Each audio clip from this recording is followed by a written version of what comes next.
Hi hello ನಮಸ್ಕಾರ ಸ್ನೇಹಿತರೆ. ಗಾಯತ್ರಿ ದಿವ್ಯಾ ಆ ಒಂದು ಖತರ್ನಾಕ್ ಪ್ಲಾನ್ ನಿಜಕ್ಕೂ ಕೂಡ ವರ್ಕ್ ಆಗ್ತಿದೆಯಾ? ಇತ್ತ ಕಡೆ ಭಾರ್ಗವಿ ಮತ್ತು ಅರ್ಜುನ ಸೋತು ಹೋಗ್ಬಿಟ್ರ, ಏನಾಯಿತು ಏನು ಕತೆ?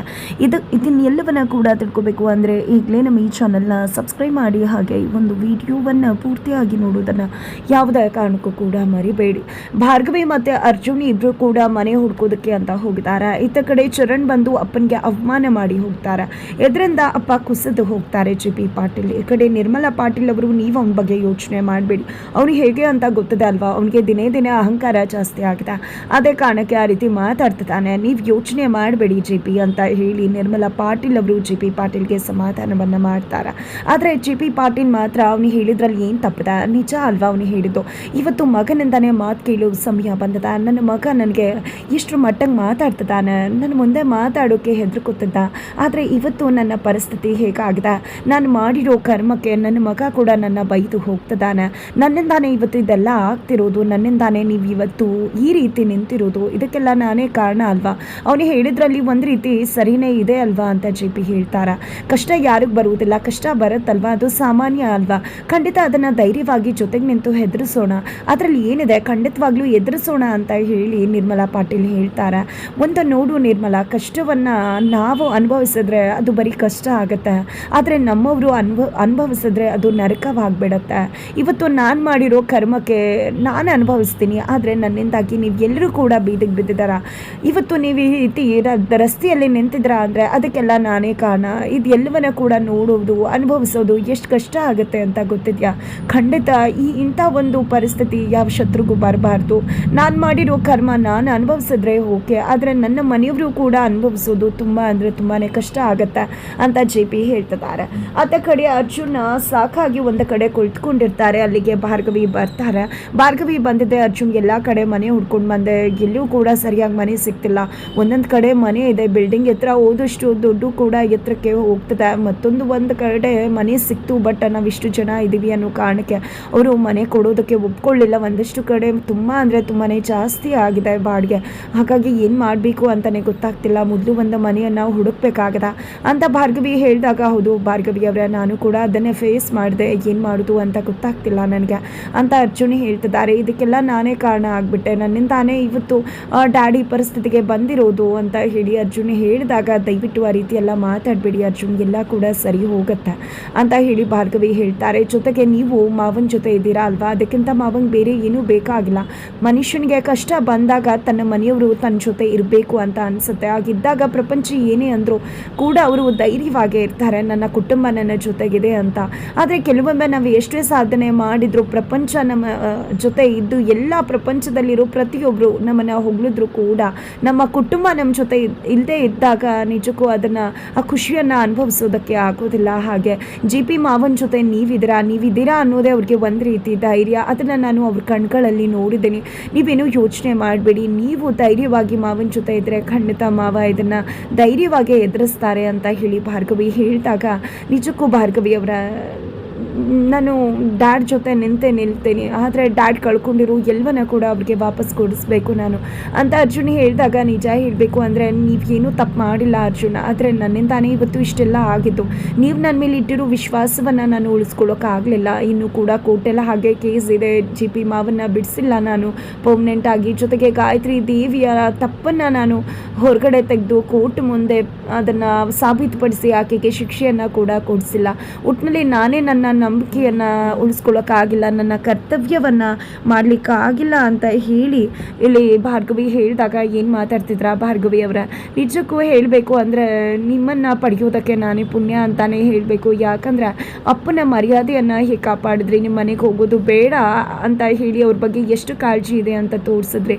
ಕೋರ್ಟ್ ವಿಷಯದಲ್ಲಿ ನೀವು ನಿಮ್ಮ ಪ್ರಯತ್ನ ಮಾಡ್ತಾ ಇದ್ರ, ಕೋರ್ಟ್ ವಿಷಯ ಹೇಗೆ ಅನ್ನೋದು ನನಗೂ ಕೂಡ ಗೊತ್ತದೆ, ಅದು ಅಷ್ಟು ಸುಲಭಕ್ಕೆ ಬಗೆಹರಿಯೋದಲ್ಲ ಅಲ್ವಾ, ನೋಡಿ ನನ್ನ ಅಪ್ಪ ಕಳ್ಕೊಂಡು ಕಳ್ಕೊಂಡಿರೋದನ್ನು ವಾಪಸ್ ಕೊಡಿಸ್ಬೇಕು, ನನ್ನ ಅಪ್ಪನ ಬಿಡುಗಡೆ ಮಾಡಬೇಕು, ಅವ್ರಿಗೆ ಒಂದು ಮನೆಯನ್ನು ಕೊಡಿಸಿ ಅವರನ್ನು ಸೇಫಾಗಿ ಅಲ್ಲಿ ಇರೋ ರೀತಿ ಮಾಡಬೇಕು. ಅಷ್ಟೆಲ್ಲ ಮಾಡಬೇಕು ಅಂದರೆ ನೀವು ನನ್ನ ಜೊತೆ, ನನ್ನ ಹೆಂಡತಿಯಾಗಿ, ನನ್ನ ಲಾಯರ್ ಆಗಿ ನನ್ನ ಜೊತೆಯಾಗಿ ಇರಬೇಕು ನನ್ನ ಪ್ರತಿ ಕೆಲಸದಲ್ಲಿಯೂ ಅಂತ ಹೇಳಿ ಅರ್ಜುನ್ ಭಾರ್ಗವಿಯನ್ನು ಕೇಳ್ಕೊಂಡಾಗ ಭಾರ್ಗವಿಗೆ ತುಂಬ ಖುಷಿ ಆಗುತ್ತೆ. ಕೊನೆಗೂ ಕೂಡ ಅರ್ಜುನ ನನ್ನನ್ನು ಒಪ್ಕೊಂಡ್ರು, ನನ್ನನ್ನು ಅರ್ಥ ಮಾಡಿಕೊಂಡ್ರು ಅಂತ.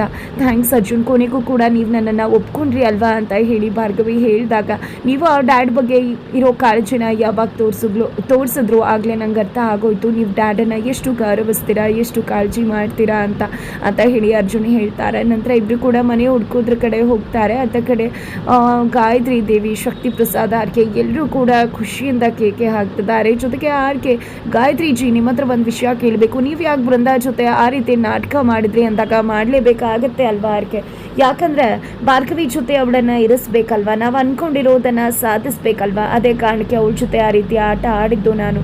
ಜೊತೆಗೆ ಜೆ ಪಿ ಸಾಮ್ರಾಜ್ಯವನ್ನು ಅಧಪತನ ಮಾಡಬೇಕು, ಅವನನ್ನು ಬೀದಿಗೆ ಬೀಳಿಸಿದ್ದಾಯಿತು, ಅವನೆಂದು ಕೂಡ ಮೇಲೆ ಏಳು ರೀತಿ ಮಾಡಬಾರ್ದು, ಆ ರೀತಿ ಅವನನ್ನು ಲಾಕ್ ಮಾಡಬೇಕು, ಆ ರೀತಿ ಮಾಡಬೇಕು ಅಂದರೆ ನೀವು ನಮ್ಮ ಜೊತೆ ಇರಬೇಕು ಅಂತ ಹೇಳಿ ಗಾಯತ್ರಿ ದೇವಿ ಆರ್ಕೆಯನ್ನು ಕೇಳ್ಕೋತಾರೆ.